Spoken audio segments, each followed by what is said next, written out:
అదే RTV app వార్తల్ని క్షణాల్లో చదివే అవకాశం ఉంటుంది. ఒక న్యూస్ పేపర్, ఒక టెలివిజన్ ఛానల్ మీ చేతుల్లో ఎప్పుడూ ఉంటాయి.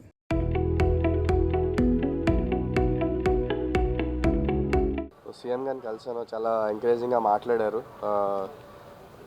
చాలా మంచి సపోర్ట్ చేస్తున్నారు స్పోర్ట్స్ ప్లేయర్స్కి. ఇట్లనే ఆంధ్ర నుంచి ఇంకా చాలామంది ప్లేయర్స్ రావాలని కోరుకుంటున్నాం. ఆయన కూడా చాలా మంచిగా మాట్లాడారు ఆంధ్ర క్రికెట్ అసోసియేషన్ గురించి. అండ్ ఇక్కడ మన ఆంధ్ర క్రికెట్ అసోసియేషన్ వాళ్ళు కూడా ఉన్నారు, నాకు స్టార్టింగ్ నుంచి చాలా మంచి సపోర్ట్ చేశారు. సీఎం గారు కంగ్రాచులేట్ చేశారండి. ఫస్ట్ ఆఫ్ ఆల్ బాగా ఆడినందుకు కంగ్రాచులేట్ చేశారు. ఇంకా ఫ్యూచర్లో ఇలానే బాగా ఆడాలి, ఇంకా మన స్టేట్ నుంచి మంచి ప్లేయర్స్ రావాలని ఒక స్ఫూర్తితో చెప్పారు. ఆస్ట్రేలియా టూర్ ఎలా ఉంది? చాలా గుడ్ ఎక్స్పీరియన్స్ అండి. అంటే ఒక 21 year old వెళ్ళి ఆడడం against Australian team, and it's good experience. Pressure అనేది అన్నీ హ్యాండిల్ చేయడానికి మంచి ఎక్స్పీరియన్స్ దొరికింది. ఆ ఎక్స్పీరియన్స్ని యూస్ చేసుకొని వచ్చే కమింగ్ టూర్స్లో ఇంకా మంచిగా ఆడాలని కోరు. టఫ్ టైంలో సెంచరీ చేశారు, కానీ మ్యాచ్ని రక్షించలేకపోయారు. ఏం చెప్తారు? యాజ్ ఎ టీమ్ మేము ఫెయిల్ అయ్యాం, బట్ యాజ్ ఎ పర్సన్ నేను బాగా ఆడాను. అండ్ ఇంకా మంచిగా ఆడాలి, అండ్ ఇంకా కొంతమంది బాగా ఆడుంటే we would have win that match. But it's a sports, and ఎవరో ఒకరు విన్ అవ్వాలి. సిచ్యువేషన్స్ మారుతూ ఉంటాయి కాబట్టి ఇట్స్ అ స్పోర్ట్. అంటే మీకు సెంచరీ తర్వాత వరుసగా 2 innings కూడా మీరు ఫెయిల్యూర్ అయిన పరిస్థితి ఏంటి రీజన్? సో రీజన్ ఏం లేదు సార్, ఇది స్పోర్ట్స్. మనం ప్రతిసారి సక్సెస్ అవుతామని అనుకోం, బట్ అవ్వాలి, సక్సెస్ అవ్వాలని అనుకుంటాం. బట్ మీ ప్రీవియస్ ఇన్నింగ్స్ చూస్తే అన్నిట్లో నేను సక్సెస్ అయ్యాను. Only apart from last 2 innings, previous మ్యాచెస్లో అన్నిట్లో నేను కింద నుంచి వచ్చి స్కోర్ అనేది టీమిండియాని ఎంత పాసిబుల్ టార్గెట్ దగ్గరికి అయితే తీసుకెళ్ళాను. ఆ పాజిటివ్ పాయింట్స్ నేను తీసుకుంటాను, నెగిటివ్ పాయింట్స్ని ఎంత దూరం పెడితే అంత మంచిది అనుకుంటాను సార్. మాకా సార్ పర్సనల్గా పేర్లు ఏం తీసుకోవాలనుకోవట్లేదు, బట్ ఇండియన్ క్రికెట్ టీమ్ ఈ సపోర్టింగ్ మీ వెరీ వెల్. ఇండియన్ టీంకి ఆల్రౌండర్స్ చాలా కొరత ఉంది. ఆ టైంలో మీరు వచ్చారు, ఇంకా ఆల్రౌండర్స్ రావాల్సిన అవసరం ఉంది.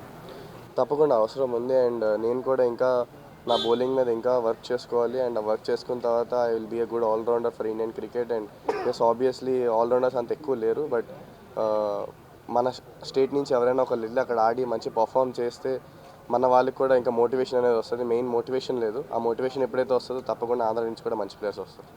నితీష్ కుమార్ రెడ్డి ఇవాళ ఆంధ్ర క్రికెట్లోనే కాదు, భారతదేశంలో ఒక సెన్సేషనల్ క్రికెటర్.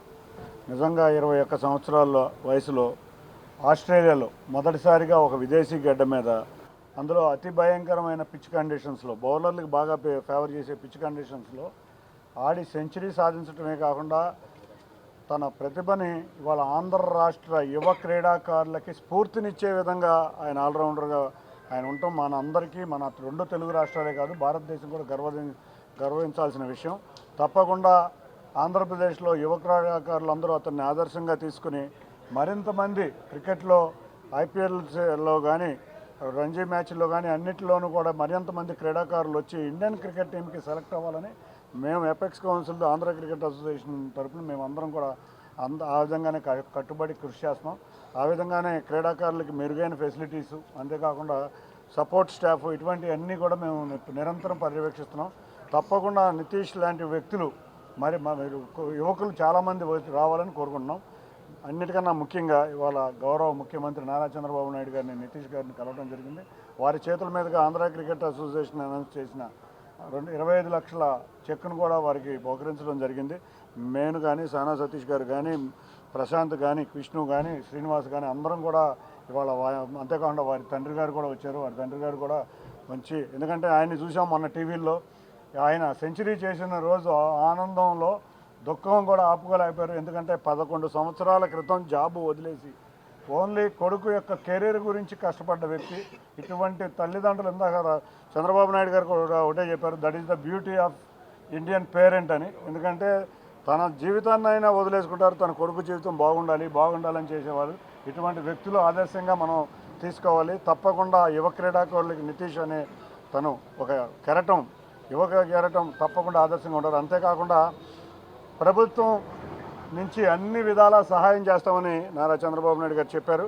తప్పకుండా త్వరలో క్రీడా పాలసీని ఆలోచించి ముందుగా ఒక ఇంటి స్థలం కూడా కేటాయిస్తామని చెప్పారు. తప్పకుండా దాని ప్రాసెస్లో ఉంది. అవ్వగానే ఎటువంటి ఇంటర్నేషనల్ క్రీడాకారులకు ఎటువంటి ఫెసిలిటీస్ ఇస్తున్నారో తప్పకుండా అవన్నీ కూడా నితీష్ గారికి ఇస్తామని చంద్రబాబు నాయుడు గారు చెప్పారు. తప్పకుండా ఆంధ్ర క్రికెట్ అసోసియేషన్కి ఉజ్వల భవిష్యత్తు ఉంది. ఇటువంటి ఎంతోమంది యువ క్రీడాకారులకు స్ఫూర్తిగా ఇచ్చి ఎంతోమంది రావాలని కోరుకుంటున్నాం. గతంలో ఇదే అసోసియేషన్ తరఫున కొన్ని ఇబ్బందులు జరిగిన చాలామంది ప్లేయర్స్ ఇబ్బందులు పడ్డారు. కానీ ఇప్పుడు మీకు ఆ ఎక్స్పీరియన్స్ కొంత అర్థమవుతుంది. ఇప్పటికీ యంగ్ క్రికెటర్స్ చాలామంది కూడా క్యూ లైన్లో ఉన్నప్పుడు మోటివేషన్ ఎలా ఉండబోతుంది, మీ తరఫున వాళ్ళ సెలక్షన్స్ ఎలా ఉండబోతుంది? ఇవాళ ఐపీఎల్కి 6 యువ క్రీడాకారులు సెలెక్ట్ అయ్యారు. వచ్చే సంవత్సరానికి 15 నుంచి 20 మందిని సెలెక్ట్ చేయాలని మా అందరి కోరిక. సరే, గతం గురించి మనం ఆలోచించడం వలన మనం ఏం చేయాలి, మనం ఎటువంటి క్రీడాకారులను ముందు తీసుకెళ్లాలనే విధంగానే మేము ఆలోచిస్తాం. మేమంతా ఎపెక్స్, మేమంతా రాజకీయాలకు అతీతంగా క్రీడలనే ప్రోత్సహిస్తాం. కొంతమంది వ్యక్తులు రాజకీయాలకు అలవాటు పడిపోయి మా దగ్గర కూడా రాజకీయాలు చేద్దాం అనుకుంటున్నారు. మేము రాజకీయాలకు అతీతం, క్రీడాకారులను ప్రోత్సహిస్తాం. క్రీడల్లో రాజకీయాలు ఉండకూడదు అనుకుంటున్నాం. నేనైనా, సతీష్ గారైనా, లేకపోతే ప్రశాంత్ అయినా, ఎవరైనా దీనికి అతీతం కాదు. తప్పకుండా మేమందరం కూడా క్రీడ ఆంధ్ర క్రికెట్ అసోసియేషన్ అంటే క్రీడల్ని స్ఫూర్తిగా తీసుకుని, క్రీడాకారులను స్ఫూర్తిగా తీసుకుని ఎంతోమంది యువ క్రీడాకారుల్ని క్రికెట్లో ఆడే విధంగా కృషి చేస్తాం.